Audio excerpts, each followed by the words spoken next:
Setelah kemunculan satu anggota klan Hun yang menghadang mereka di luar klan Yo, semua orang akhirnya paham bahwa misi pemusnahan dari klan tersebut benar-benar telah dipersiapkan sangat matang. Bahkan dijelaskan, Hunsa merupakan salah satu dari 4 urutan dewa iblis yang kekuatannya setara dengan Hun Jin dan juga Hun Yan. Di sisi lain, setelah kemunculan Hunsa, dia pun langsung mengalihkan pandangan matanya ke arah Shoyan, salah satu keturunan klan Sho yang sangat merepotkan, di mana berkali-kali rencana mereka gagal, bahkan sampai hari ini pun masih gagal lagi. Yang paling mengejutkan adalah segel api surgawi peringkat kedua yang ditempatkan di dalam klan Yo berhasil mereka hancurkan. Sungguh garis keturunan yang sangat kuat, meskipun sudah hampir punah, tetapi kekuatan Shoyan mendapatkan pengakuan langsung darinya. Bahkan dengan kekuatan Hunsa, dia mampu mendeteksi begitu banyaknya api surgawi di dalam tubuh pemuda tersebut. Setelah kemunculannya, tentu saja bagaimana mungkin orang-orang di sekitaran Shoyan tidak cemas dan merasa makin ketakutan, termasuk gurunya dan juga murid klan Yo.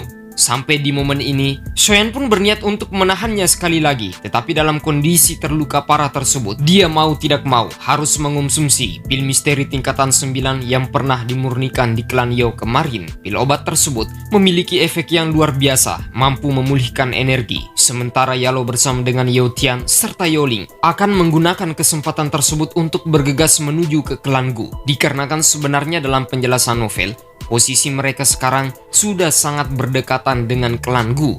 Tujuan dari Shoyan untuk menahannya sementara, dikarenakan dia sangat yakin serta percaya bahwa para tetua klan Gu pasti menyadari adanya pertempuran besar dan mereka mampu mendeteksi doki bahaya dari orang-orang Istana Jiwa. Sampai pertarungan Shoyan melawan Hunsa pun berlangsung, tetapi sungguh sangat disayangkan.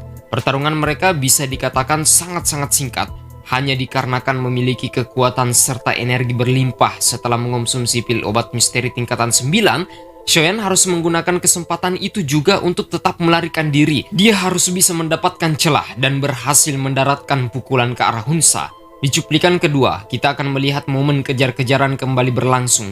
Shoyan menyusul gurunya yang berada di depan. Daya rusak dari pertempuran kali ini benar-benar mengkoyak tubuhnya. Dan jika dilanjutkan, maka dipastikan Shoyan akan mati. Karenanya, meskipun dia telah mengonsumsi pil misteri legendaris tingkatan 9, namun demi mengurangi resiko, maka dia harus menghindari sebab bahaya apapun dari serangan Hunsa. Di momen ini, Shoyan bersama dengan gurunya serta Yo Tian dan juga Yoling membagi diri. Jadi bisa dikatakan ada yang ke kiri kaburnya, ada juga yang ke kanan, ada juga yang ke depan. Sementara Shoyan dan juga Yoling berada bersama. Bahkan karena tidak tega dan tidak ingin terlalu menjadi beban, Yoling lantas mengalirkan kekuatan spiritualnya, yang dimana tubuh dari wanita tersebut memiliki keistimewaan, yaitu energinya sangat bergizi, bisa meningkatkan kekuatan jiwa. Karenanya tidak ragu Yoling kemudian membantu Shoyan menggunakan seluruh kekuatan yang dia miliki, dan dia ingin berguna untuk saat itu. Karena Yoling sendiri mengerti bahwa tipikal kekuatannya bukanlah petarung. Karenanya satu-satunya hal yang bisa dia lakukan demi membantu Shoyan adalah mengalirkan energi spiritual kepadanya. Di momen tersebut, pertarungan kembali pecah antara Shoyan melawan Hunsa. Bahkan, mata Shoyan pun sudah menunjukkan bercak-bercak darah akibat kelelahannya luar biasa.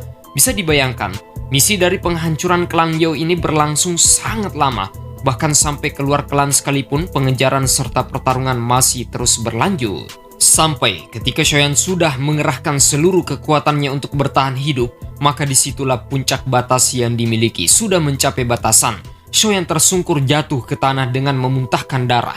Di detik-detik terakhir momen pertahanannya itu, Hunsa melancarkan sebuah serangan mematikan untuk membunuhnya. Namun sayang sekali, muncul tetua klan Gu dan memberikan peringatan keras kepadanya bahwa Istana Jiwa telah berbuat lancang di wilayah kekuasaan mereka. Karenanya Hunsa harus menyadari apa yang telah dia lakukan serta tindakan apa yang harus diambil untuk melepaskan ambisinya.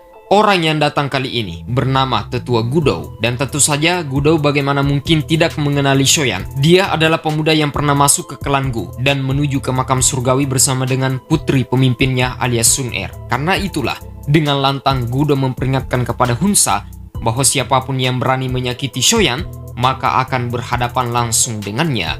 Di sisi lain, Shoyan tidak ragu berteriak dan melaporkan situasinya secara mendesak kepada tetua Gudo bahwa klan Hun merupakan dalang di balik hancurnya klan Ling dan juga klan Xi. Bahkan, mereka juga telah menghancurkan klan You. Mendengarkan itu tentu saja bagaimana mungkin Gudo tidak meluap dengan amarah. Namun dia tidak heran lagi, kecurigaannya selama ini benar. Tidak mungkin ada klan kuno yang mampu meratakan mereka selain dari Istana Jiwa. Pertarungan di antara mereka pun sempat berlangsung.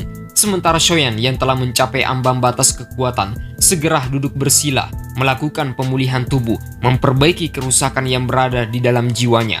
Sementara Hunsa yang berada di lokasi pertarungan cukup tertekan dengan kekuatan yang dimiliki oleh Gudo. Bahkan dalam kondisi tersebut, dia pun berpikir dan terus berpikir bahwa jika melanjutkan pertarungan di sini maka akan merugikan dirinya sendiri. Di sisi lain, anggota dari Istana Jiwa yang dikirim untuk misi ini tidak terlalu banyak dan lokasi yang dia tempati untuk melawan Gudo sudah sangat berdekatan dengan titik kumpul para tetua klan Gu.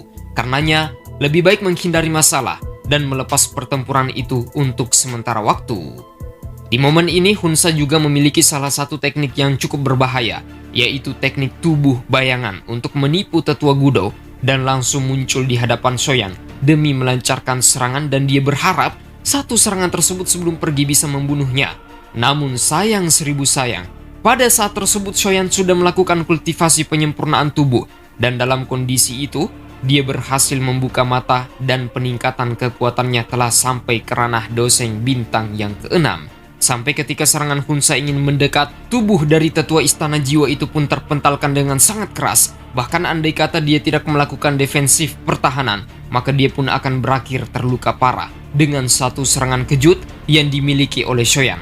Di momen ini, Shoyan berhasil menggabungkan beberapa energi petir yang berada di dalam pil misteri tingkatan 9 legendaris, sehingga dengan sebab itulah mengapa Hunsa tidak mampu untuk melukainya. Di sisi lain, di saat yang bersamaan para tetua klan Gu pun mulai berdatangan, dan melihat itu tentu saja Hunsa tidak pikir panjang, langsung melarikan diri dari tempat tersebut. Tetapi dia berjanji dan bersumpah kepada Shoyan akan membayar semua apa yang telah dilakukan oleh bocah tersebut berkali-kali lipat dibandingkan hari ini. Bisa dikatakan akhir dari pertarungan tersebut dikarenakan Shoyan berhasil mengusirnya dengan kekuatan 9 petir naga emas misteri ditambahkan ke dalam peningkatan ranah yang dia miliki, menyebabkan kekuatannya melonjak cukup mengerikan, bahkan meskipun kondisi tubuhnya sudah sangat kelelahan. Nah, kemunculan dari para tetua klan Gu termasuk Sun Er dan juga komandan tentara terendam hitam membuat situasinya menjadi kondusif kembali. Shoyan bersama dengan yang lain berada dalam kondisi aman. Di sisi lain, tidak hanya itu, Gudo merasa sangat takjub dengan apa yang dilakukan oleh Shoyan di detik-detik terakhir untuk mengusir Hunsa. Hal itu membuatnya sangat kagum kepada pemuda tersebut. Lantas dia pun berniat untuk segera membawa Shoyan menuju ke alam Gu demi bertemu dengan pemimpin mereka Gu Yuan. Sementara itu, dua klan yang tersisa yaitu klan Lei dan juga klan Yan akan diundang untuk memenuhi rapat panggilan demi mendengarkan semua konspirasi kejahatan yang telah dilakukan oleh Istana Jiwa hari ini, dan dipastikan Istana Jiwa tidak akan berhenti untuk menyusun rencana berikutnya demi melancarkan serangan, dan tidak ragu target tujuan mereka adalah memusnahkan seluruh klan kuno yang berada di dataran tengah. Karenanya rapat tersebut akan menjadi sebuah keputusan di mana seluruh klan kuno akan bergabung dan mencari cara untuk menjatuhkan klan Hun.